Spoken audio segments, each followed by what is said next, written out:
Hello guys, welcome to DevOps Gyan. हम continue कर रहे हैं हमारी डेवऑप्स सीरीज़ और साथ में हम कंटिन्यू कर रहे हैं हमारी लिनक्स सीरीज़ भी। सो गाइस, लास्ट सेशन में हमने देखा था टॉप 10 कमांड्स ऑफ लिनक्स, जैसे cd mv ये सब हमने देखा था। सो गाइस, अगर अभी तक आपने वो सेशन नहीं देखा तो आप अभी ऊपर दिए हुए लिंक पे क्लिक करके वहाँ पे देख सकते हैं उसको। And guys, sorry for the sessions, हमको पता है हमने बीच में थोड़ा सा डिसकंटिन्यू कर दिया था लिनक्स सेशंस को। कुछ पर्सनल इशू के कारण मैं उसको कंटिन्यू नहीं कर पा रहा था, बट अब हम वापस इसको कंटिन्यू कर रहे हैं क्योंकि अब ज़्यादा नहीं बचे लिनक्स के, लगभग 2-3 ही सेशन बचे हैं। लगभग इस वीक में हमारा बेसिक्स ऑफ लिनक्स कंप्लीट हो जाएगा, फिर हम पाइथन और गिटहब के साथ प्रोसीड करेंगे। एंड आज का हमारा सेशन है एसएसएच के ऊपर कि कैसे एसएसएच काम करता है, कैसे हम रिमोट लॉगिन कर सकते हैं किसी भी दूसरे पीसी पे, और रिमोट लॉगिन क्या होता है या एसएसएच या एससीपी क्या होता है, तो ये मेनली हम इस लेक्चर में डिस्कस करेंगे। So let's start the session.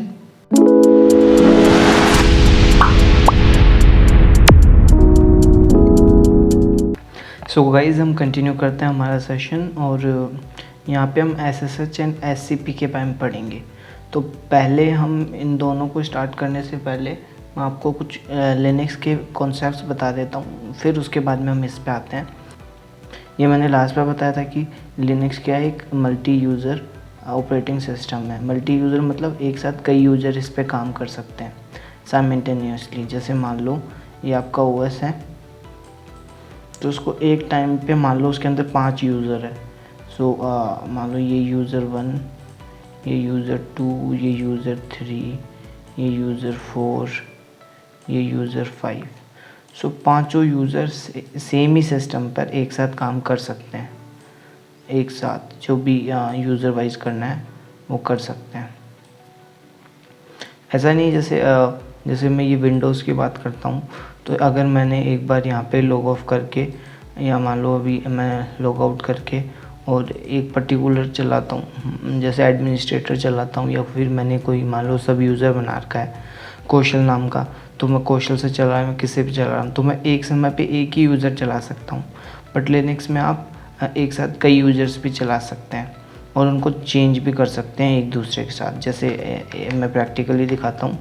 तो मान लो कि ये अभी एक टर्मिनल चल रहा है, ये अभी आपको लग रहा है ये अभी एक ओएस चल रहा है, ओएस में एक यूज़र है और ये यूज़र कौन सा है, रूट यूज़र है। कैसे चेक करते हैं, तो इसके लिए मैं एक बार टर्मिनल ओपन करता हूँ और मैं कमांड लिखूँगा हु एम आई, तो ये बता देगा कौन है। तो हु एम आई से पता चल रहा है कि ये रूट यूज़र है। अब मेरे को किसी दूसरे पे लॉगिन करना है, तो इसके लिए मैं एक शॉर्टकट होता है Ctrl+Alt+F1। जैसे आप ये दबाओगे तो ये मतलब अदर यूज़र्स आपको शो हो गए कि अदर कौन कौन से यूज़र हैं यहाँ पे, वो आपको शो हो गए। जैसे इसमें 3 अदर यूज़र है, डेवऑप्स ज्ञान, यस एंड डेवऑप्स नाम से 3 यूज़र हैं। एंड सो आप भी कर सकते हो। मैं शॉर्टकट यहाँ पे लिख देता हूँ। तो शॉर्टकट है Ctrl+Alt+F।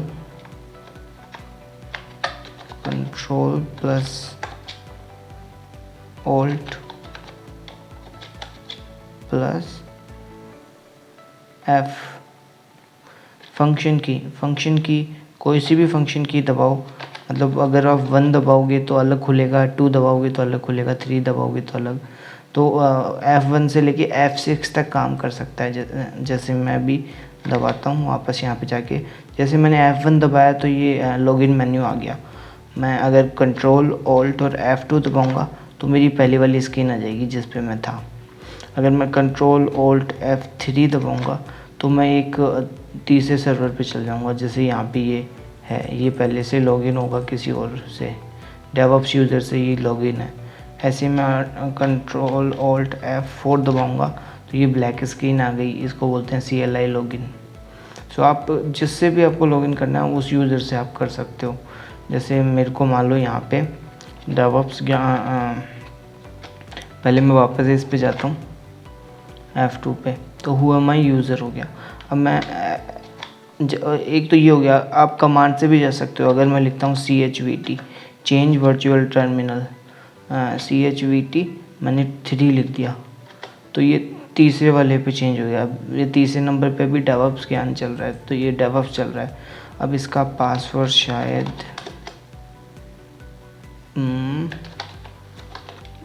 Let me try, yes हाँ। सो ये देखो यहाँ पे ये डेवऑप्स यूज़र है। अगर मैं इसको चला के देखता हूँ और हु एम आई करूँगा यहाँ पे, तो ये शो हो जाएगा कि ये हमारा डेवऑप्स यूज़र है, जो मैंने डेवऑप्स यूज़र बताया। सो आप इसको चेंज कैसे कर सकते हो, जैसे मैं CHVT चेंज वर्चुअल टर्मिनल ये 2 करूँगा तो मैं वापस से उस टर्मिनल पे पहुँच जाऊँगा जो शायद 1 होगा। वो couldn't get a file descriptor refer करो 3 वो लेट मी चेक, ये कुछ एरर आ रही है। अगर आप F2 दबा के देखो तो ये चेंज हो गया। तो जैसे ये CHVT 3 यहाँ से आप चेंज कर सकते हो।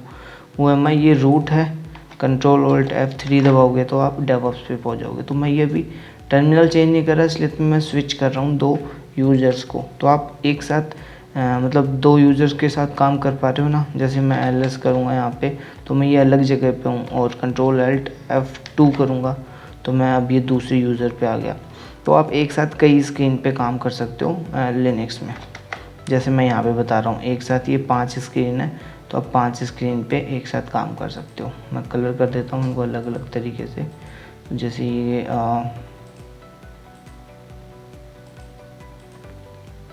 सो ये एक साथ 5 यूज़र्स को कर लिया। तो इसीलिए लिनक्स को हम बोलते हैं मल्टी यूज़र सिस्टम या मल्टी यूज़र ऑपरेटिंग सिस्टम। सो आप एक साथ कई यूजर इस पे अपना काम कर सकते हैं। अब हम आगे जाते हैं कि SSH और SCP क्या होता है। तो मैंने आपको थोड़े दिन पहले बताया था कि आप एक OS को, एक सिस्टम को, मान लो ये एक सिस्टम है, इसको आप 2 तरीके से कंट्रोल कर सकते हो। एक आप कर सकते हो वेब GUI से, लेट मी इंक्रीज फॉन्ट। एक तो आप कर सकते हो GUI से, एक आप कर सकते हो CLI से। ये मैंने आपको बताया था थोड़े दिन पहले। बट जैसे GUI को और CLI को भी आप और भी कई तरीके से एक्सेस कर सकते हो। एक तो आप जैसे इसका सब वर्जन मान लो आप इसको चाहे, जैसे मैं इसका 2 बताता हूँ। CLI में 2 तरीके से यूज कर सकता हूँ।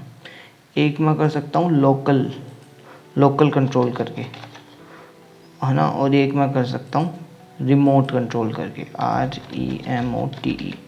तो इसको मैं बताता हूँ लोकल और रिमोट का मतलब क्या है। ठीक है, तो यहाँ तक आपको समझ आ गई। ये आपका सिस्टम था, यहाँ पे मैं लिख देता हूँ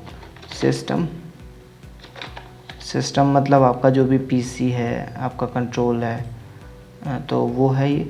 तो सिस्टम है आपका, तो उसको कंट्रोल करने को आप GUI या CLI से कंट्रोल कर सकते हो। CLI 2 तरीके से कर सकते हो, या तो आप लोकल टर्मिनल से या रिमोट टर्मिनल से या रिमोटली। तो इसका मतलब मैं बताता हूँ। जैसे मान लो ये आपका PC है, आप इसी PC को इसी के अंदर एक टर्मिनल खोल के, यहीं पे मैंने एक टर्मिनल खोला, मैं यहाँ पे लिख भी देता हूँ। जैसे यहाँ पे मैं इसको शॉर्ट करना पड़ेगा, लेट मी डू। तो यहाँ पे ही एक टर्मिनल ओपन करता हूँ और उसी टर्मिनल से मैं इस PC को कंट्रोल कर रहा हूँ। तो अगर मैं एक ही PC में यहाँ पे लिख देता हूँ सेम सिस्टम सेम टर्मिनल, अगर ऐसे करता हूँ तो इसको बोलते हैं हम लोकल कंट्रोल कर रहे हैं। हम इसको रिमोटली कंट्रोल नहीं कर रहे, उसी सिस्टम पे उसी को कंट्रोल कर रहे हैं, तो इसको बोलते हैं लोकल कंट्रोल करना। तो अभी तक हम जो भी कर रहे हैं, जैसे यहाँ पे कर रहे हैं, ये मैं अभी जो भी कर रहा हूँ ये मैं लोकल कंट्रोल कर रहा हूँ। हाँ, चाहे मैं अलग अलग यूजर से कर रहा हूँ, लेकिन मैं लोकली कंट्रोल कर रहा हूँ। मतलब एक ही सिस्टम, यहीं से ही मैं इसको कंट्रोल कर रहा हूँ, दूसरी किसी जगह से मैं या दूसरे किसी ऑपरेटिंग सिस्टम से मैं इसको कंट्रोल नहीं कर रहा। तो ये होता है लोकल कंट्रोल। एक बार मैं LS करके दिखा देता हूँ यहाँ पे। सो ये है। अब मैं क्या करता हूँ, इसमें एक तरीका हो गया लोकल, तो आपको ये हो गया लोकल। मैं इसको कर देता हूँ LOCAL, लोकल।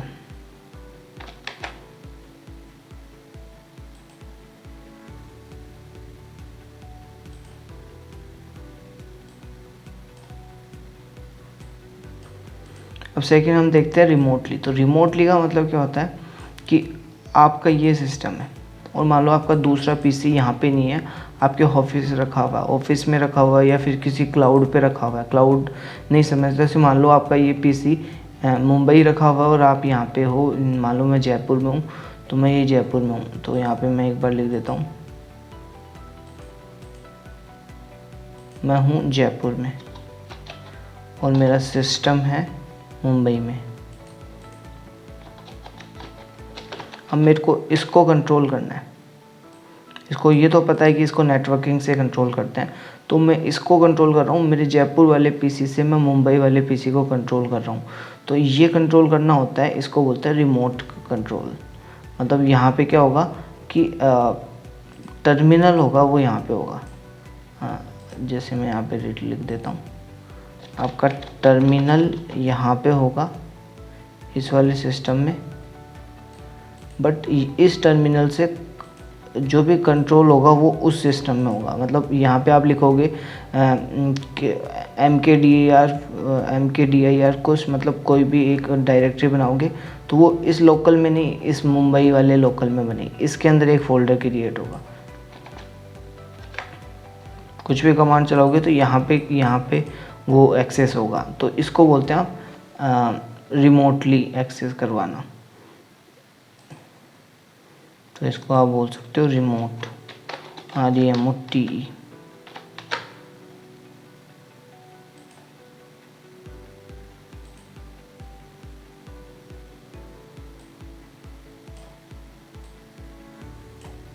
तो आप बोलते हो इसको रिमोट, और इसको हम यहाँ से लेके मेरे को इससे कनेक्ट करवाना है।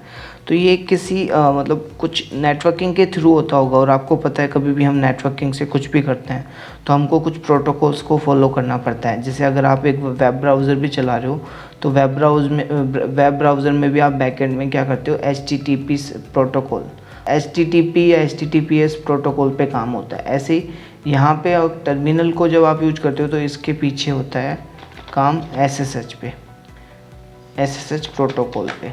SSH की फुल फॉर्म होती है सिक्योर शेल प्रोटोकॉल।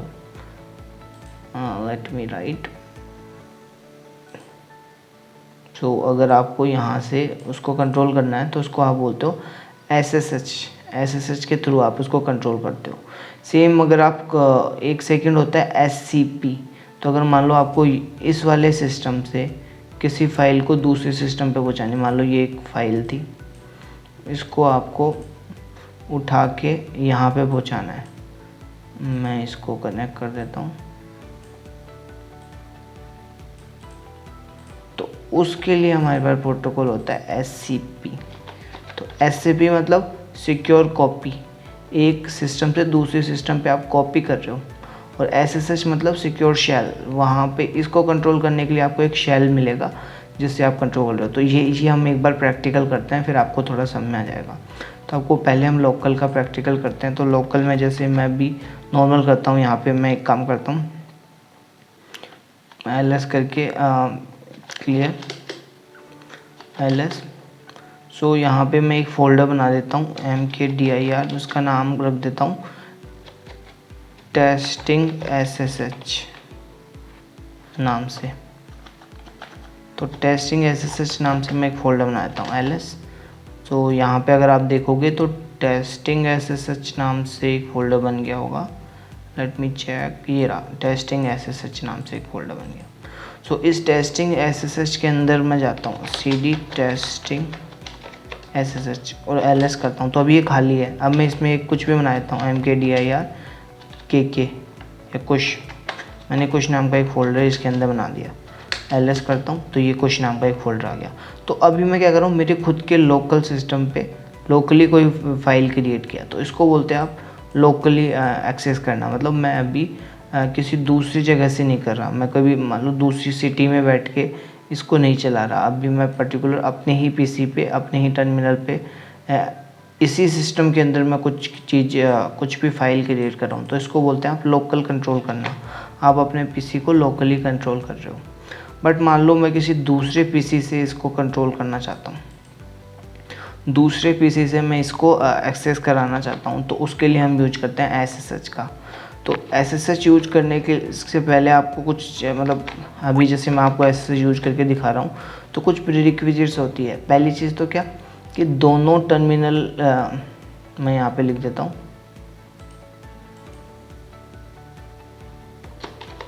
प्रीरिक्विजिट्स। तो क्या है प्रीरिक्विजिट्स में? फर्स्ट है both should be pingable, both should be pingable. So दोनों जो भी आप सिस्टम पे हो जिनको आप SSH कराना चाहते हो, दो सिस्टम को जिनको आप एक दूसरे से कम्युनिकेट कराना चाहते हो, एक दूसरे को से कंट्रोल करना चाहते हो, तो वो दोनों एक दूसरे से पिंगेबल होने चाहिए। सेकंड SSH सर्वर एक्चुअली में ओपन SSL का एक सॉफ्टवेयर है। तो SSH server should be active, वो एक्टिव होना चाहिए।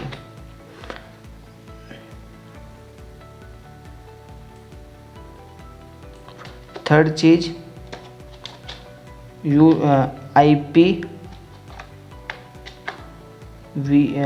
IP should be known, IP should be known. आपको IP पता होना चाहिए, IP should be known. And fourth authentication, password should be known. Password भी आपको पता होना चाहिए उस अगले सिस्टम का।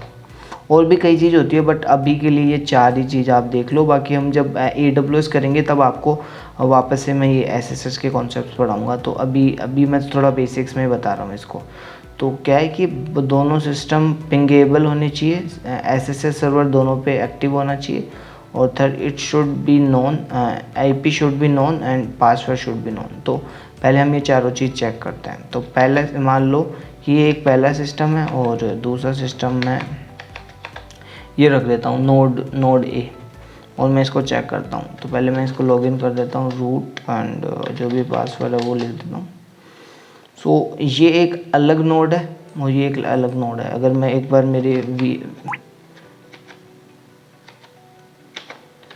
मगर मैं वर्चुअल बॉक्स में एक बार दिखाता हूँ, एक सेकंड।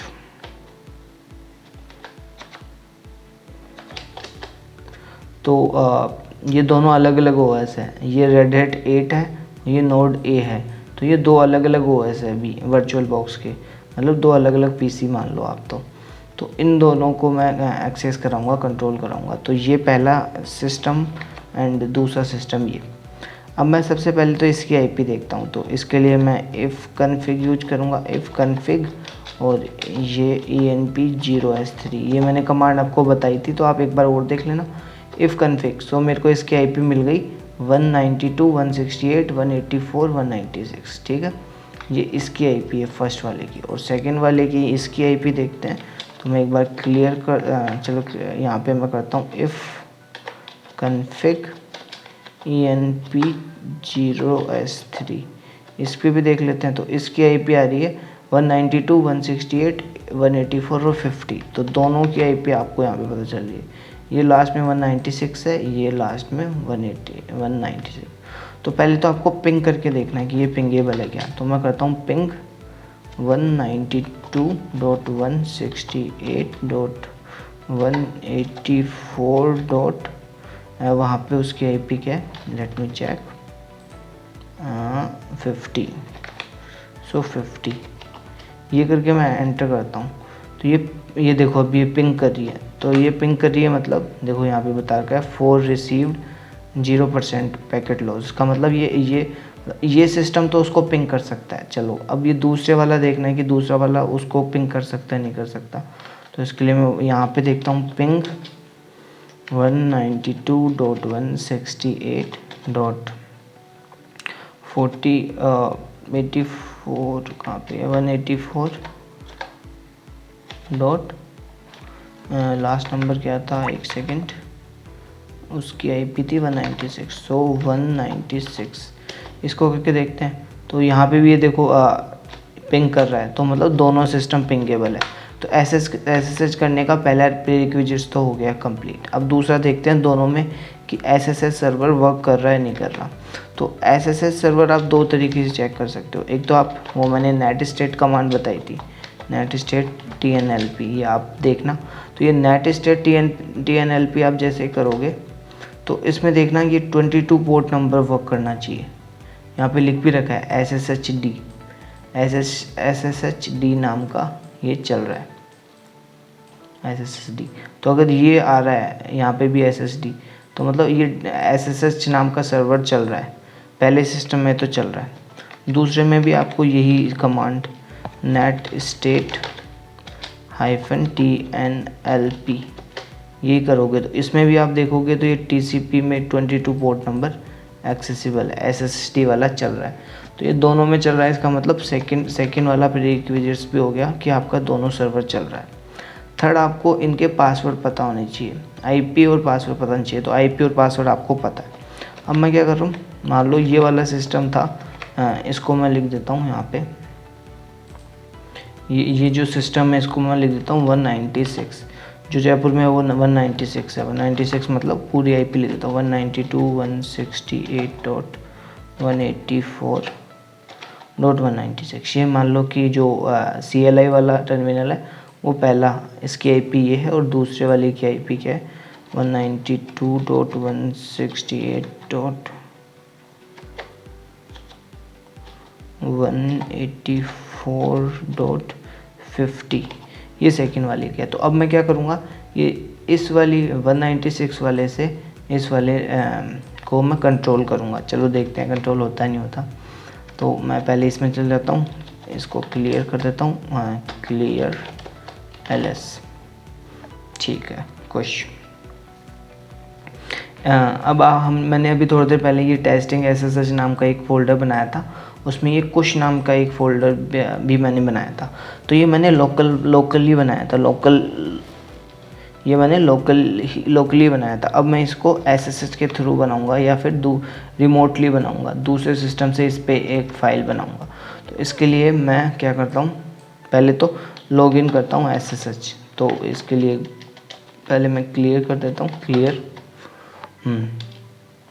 सो SSH कमांड का फॉर्मेट होता है SSH। अब ये आपको लर्न नहीं करना पड़ेगा। जैसे कमांड का नाम क्या होता है SSH, उसके बाद में जिस IP पे जाना है उसका यूज़र का क्या नाम है। जैसे मैं वहाँ पे रूट नाम के यूज़र पे जाना चाहता हूँ, तो जो भी यूज़र हो उसको लिखो और @ लगा दो, @ और फिर जिस सिस्टम पे जा रहे हो उसकी IP। जैसे मेरे को अभी IP पता है 192.168.184.50, ये मेरे को पता है, ये IP है।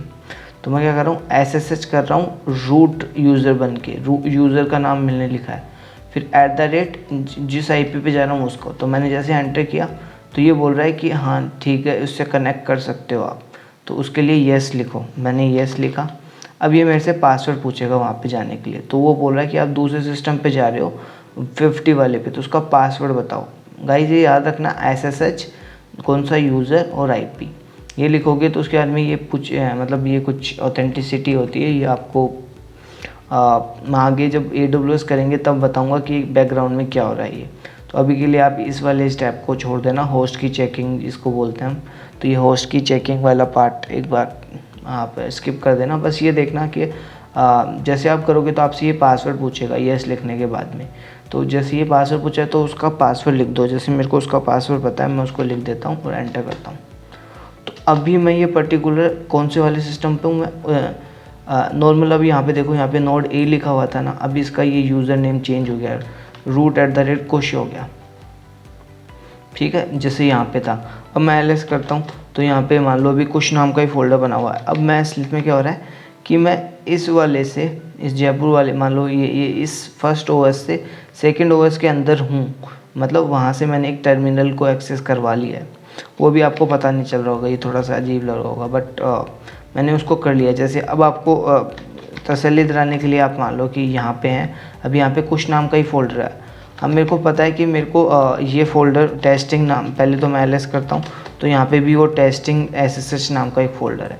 ये क्योंकि मैं वहाँ से एक शेल को मंगवाया, मतलब वो सिक्योर शेल दूसरे वाले सिस्टम की है, आईपी वाली की है। जैसे मैं अगर इफ़ कन्फिग करता हूँ यहाँ पे, तो ये इफ़ कन्फिग ANP0S3, तो मैं पर्टिकुलर इस वाले सिस्टम पे नहीं हूँ। ये मेरा कर्सर आपको दिख नहीं रहा होगा, मतलब ये नोड ए पे हूँ मैं, बट मैं एक्सेस किसको कर रहा हूँ, ये रेड हैट 8 इस वाले सिस्टम को, इसके थ्रू। और इसलिए तो इसकी IP भी 50 बता रहा है। पहले इसकी IP वो 180 दिखा रहा था, क्योंकि पहले वो दूसरे सिस्टम पे था, अब मैं इस सिस्टम पे आ गया। अब मैं अगर करता हूँ LS करके, जैसे अब मैं पहले ये टेस्टिंग SSH नाम के फ़ोल्डर में जाता हूँ, टेस्टिंग SSH में LS करता हूँ तो यहाँ पे कुछ नाम का बना हुआ है। अब मैं देखो इस सिस्टम पे हूँ, ओ सॉरी,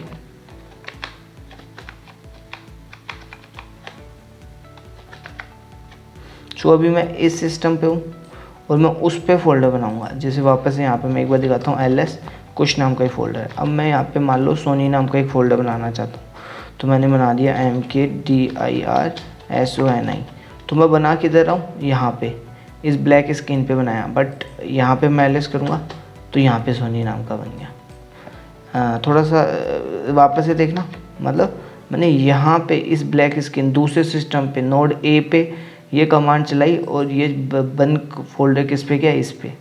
तो आप देख सकते हो कि मैंने अभी कैसे एक्सेस किया।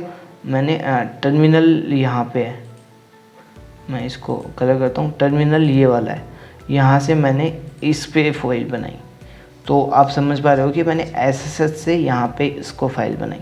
तो इसको बोलते हैं SSH, मतलब रिमोटली आप उसको एक्सेस कर रहे हो। अब मैं यहाँ पे कुछ भी चला सकता हूँ, मेरे को कुछ भी कमांड चलानी है वो मैं देख सकता हूँ, कुछ भी फोल्डर क्रिएट करना है, जो भी करना है तो मैं इसको एक्सेस करके बना सकता हूँ। तो इससे फ़ायदा क्या हुआ, जैसे अभी मैंने लास्ट में बताया था ऊपर कि आप CLI से एक सिस्टम को कंट्रोल कर सकते हो लोकली और बट अब मैंने नए बताया लोकली और रिमोटली।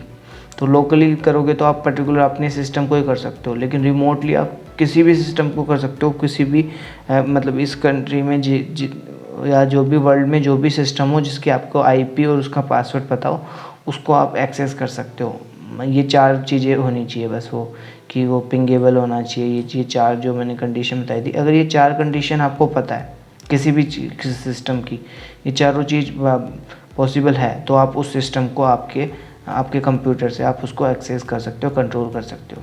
जब हम AWS की क्लासेस लेंगे तब जब हम ये चीज़ करेंगे मेनली, मतलब एक सिस्टम होगा मुंबई वाले रीजन में या फिर US में या कोई भी कंट्री में, मान लो जर्मनी, ऑस्ट्रेलिया, किसी में भी सर्वर होगा और आप उसको कहाँ से कंट्रोल करोगे, आपके खुद के सिस्टम से उस सर्वर को कंट्रोल करोगे। किसके थ्रू, SSH के थ्रू, सिक्योर शेल के थ्रू। तो ये चीज़ हम देखेंगे आगे। अभी आपको शायद थोड़ा समझ में आया होगा, मैं वापस से दिखा देता हूँ। जैसे अब मैं LS करता हूँ यहाँ पे, तो ये सोनी नाम का और कुछ नाम है, सोनी नाम का फ़ोल्डर बना हुआ है। मेरे को एक और फोल्डर बनाना है MK सोनी, मैंने लिख दिया सोनी 2। तो मैं अभी ये ब्लैक स्क्रीन मतलब नोड ए पे बना रहा हूँ, बट SSH के थ्रू ये बन किस पे रहा है, LS करने दो, ये यहाँ पे सोनी 2 नाम का बन गया। तो आप देख सकते हो कि कितना सही है ये। मैं अब इनको रिमूव कर देता हूँ, मान लो RMDIR सोनी 2 मैं ये कर देता हूँ। अब मैं LS यहाँ पे करूँगा तो ये यहाँ पे रिमूव हो गया। तो आप इजीली इसको एक्सेस कर सकते हो। अब मान लो मेरे को यहाँ पे कोई फाइल को कॉपी करना होता तो मैं वो भी कर सकता हूँ, बट पहले तो ये देख लो कि अब यहाँ पे आ गया, अब मैं उससे कनेक्टेड हूँ, ठीक है। तो ये टर्मिनल इसको कनेक्टेड है। अब मैं जैसे ही यहाँ से एग्ज़िट कर दूँगा उस टर्मिनल को, तो मेरा कनेक्शन ब्रेक हो जाएगा। जैसे मैं एग्ज़िट करता हूँ, एग्ज़िट, तो ये क्या लिख रहा है, लॉग आउट। मैं लॉग आउट कहाँ से हो गया, ये कुछ नाम के, मतलब वो टर्मिनल मैंने अभी SSH इस कमांड से, अभी ऊपर जो मैंने ये कमांड लिखी है, लेट मी, ये वाली SSH, ये तो उससे तो मैं उस PC से कनेक्ट हो गया। SSH से मैं उस कंप्यूटर से एक शेल मैंने मंगवा ली, और जैसे मैं एग्ज़िट करता हूँ तो मैं उससे लॉग आउट हो जाता हूँ।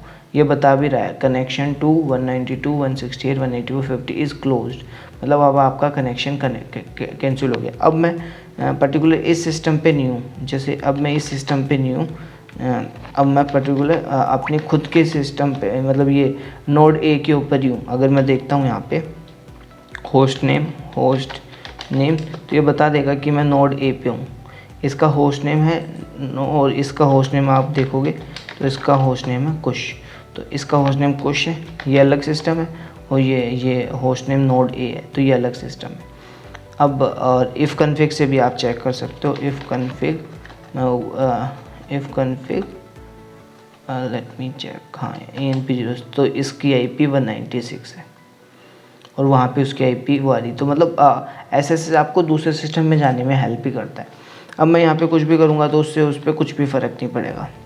ऐसे ही अगर आपको कोई फ़ाइल को कॉपी करना है, मान लो यहाँ पे एक ये java-test.sh नाम की एक फ़ाइल है, अब मेरे को इस सिस्टम पे भेजना है इस फोल्डर में, तो मैं एक ये भेज सकता हूँ। तो उसके लिए होता है scp कमांड, सेम SSH बताया था सेम वैसे ही scp होती है। तो scp में भी क्या होता है, जैसे मैंने SSH किया तो उसकी जगह आप लिख सकते हो scp। और cp कमांड आपको याद होगा सोर्स और डेस्टिनेशन। तो मान लो अभी मैं ये जेनकिंस नाम की जो भी फाइल थी, लेट मी चेक क्या था उसका नाम, ये यहाँ जावा टेस्ट, तो मैं ये java-test.sh ये वाली फ़ाइल को मैं कॉपी करता हूँ दूसरे जगह पे। तो आप ये क्या कर सकते हो, वही सेम scp cp कमांड का फॉर्मेट क्या होता था, मैं यहाँ पे एक बार लिख देता हूँ। तो cp Ctrl+Z,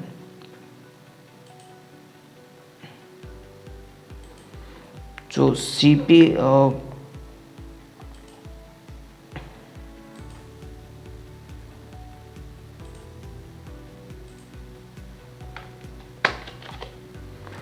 cp अगर कमांड की अगर मैं बात करूँ तो उसका सिंटैक्स हम लिखते थे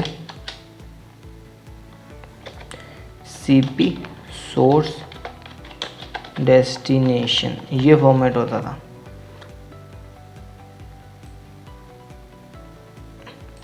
ठीक है, scp का भी सेम होता है, बस इसमें ये क्या होता है, scp में scp सोर्स लिखो।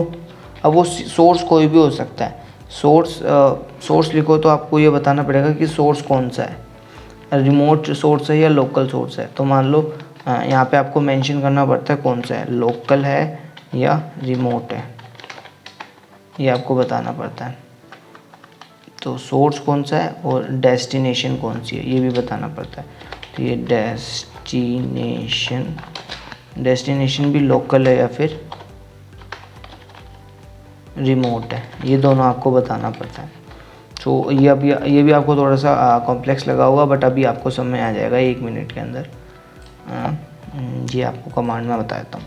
तो scp कॉपी, तो मैं यहाँ पे क्या बता रहा हूँ कि scp सिक्योरली कॉपी करो javascript.txt को, कहाँ पे, इस वाली IP पे 192.168 इस वाली IP पे, तो कौन से फोल्डर में, तो ये मेरे को चेक करने के लिए मेरे को अभी बताना पड़ेगा इसकी। यहाँ पे जैसे मैं देखता हूँ pwd करता हूँ तो ये है फोल्डर का नाम, तो मैं इस फोल्डर को वहाँ पे पेस्ट कर सकता हूँ। इसका एक बार मैं यहाँ पे इसको लिख देता हूँ, तो मैं इसको कर रहा हूँ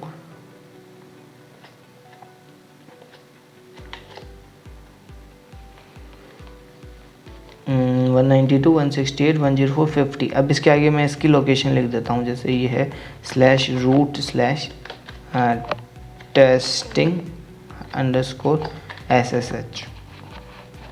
तो इस कमांड को एक बार समझने की कोशिश करना। scp मतलब सिक्योरली कॉपी कौन सी फाइल को, java.test.sh, ये आपको दिख रहा है, मैं ये कर्सर हिला रहा हूँ वहाँ पे। तो scp को सिक्योरली कॉपी करो java-test.sh, इस वाली फाइल को java-test.sh को कॉपी करो root@192.168.184.50 इस वाली जगह पे, और उस वाले सिस्टम पे कौन सी वाली लोकेशन पे, /root/testing_ssh। तो ये आपको थोड़ा सा कॉम्प्लेक्स लग रहा होगा, पर अभी कोशिश करना। तो इसको कॉपी करना। अब मैं जैसे ही इसको एंटर करूँगा ये मेरे से पासवर्ड पूछेगा उसका, और मैं जैसे ही इसका पासवर्ड लिख दूँगा तो वो कॉपी वहाँ पे पेस्ट हो गई। अगर मैं यहाँ पे आके ls करता हूँ तो ये वाली java-test.sh ये फाइल यहाँ पे आ गई। पर्टिकुलर वो फाइल कहाँ पे थी, अगर मैं इस डायग्राम के हिसाब से बताऊं तो वो फाइल यहाँ पे थी इस वाले सिस्टम में 196 वाले में, और मैंने उसको कॉपी करके यहाँ पे पहुँचा दी। तो जब आपको एक सर्वर से दूसरे सर्वर पे फाइल को ट्रांसफ़र करना होता है तब आप SCP सिक्योर का CP कमांड को आप यूज कर सकते हो। सो गाइज यही था मेनली आज के सेशन में।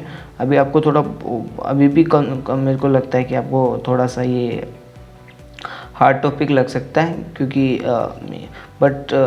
हार्ड टॉपिक लग सकता है, बट ये मोस्ट इम्पोर्टेंट टॉपिक है और ये आपको लगभग आगे बहुत बार यूज़ आएगा। जैसे हम AWS की ट्रेनिंग करेंगे तो अब आपको लगभग हर रोज़ हर क्लास में आपको SCP और SSH तो 100% यूज़ आएगा। तो आपको ये कॉन्सेप्ट थोड़े से फोकस होके पढ़ने हैं। अगर आपको नहीं समझ आए तो आप मेरे को नीचे कमेंट बॉक्स में लिख देना, मैं इसको वापस से अलग तरीके से समझाने की कोशिश करूँगा, बट ये वाले टॉपिक को थोड़ा सा ध्यान रखना। एट लास्ट थोड़ा सा मैं वापस से कंक्लूड करके बताता हूँ क्या होता है। तो SSH क्या है कि आपको एक सिक्योर शेल देता है रिमोटली, एक दूसरे सिस्टम को आपको अपने सिस्टम से कंट्रोल करना है। मान लो एक सिस्टम मुंबई में रखा हुआ है और आपको पर्टिकुलर अपने खुद के PC से, अपने पर्टिकुलर खुद के लैपटॉप से उस सिस्टम को कंट्रोल करना है। तो वो क्या करेगा, SSH आपको एक सिक्योर शेल प्रोवाइड करा देगा।